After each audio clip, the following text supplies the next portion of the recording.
We have a fact check tonight because we wondered, would two people from opposite ends of the spectrum, two experts, agree that even these have to be on the table? David Muir has been checking these facts. David? And Diana, as Jake points out, these proposals, very tough pills to swallow. So that's what we did. We reached out to two previous administrations, economists who advised Presidents Bush and Clinton. And we asked this: if you really want to bring down the deficit, can any of these controversial big ticket items really be avoided? First, that recommendation to slowly increase the retirement age for Social Security and to reduce benefits.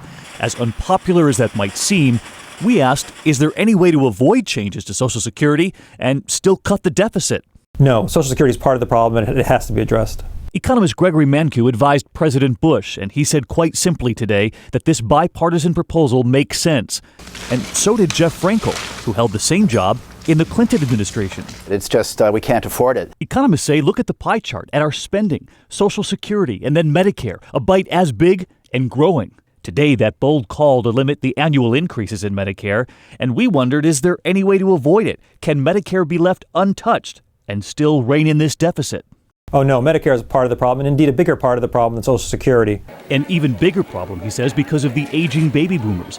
And again, we heard agreement from President Clinton's advisor.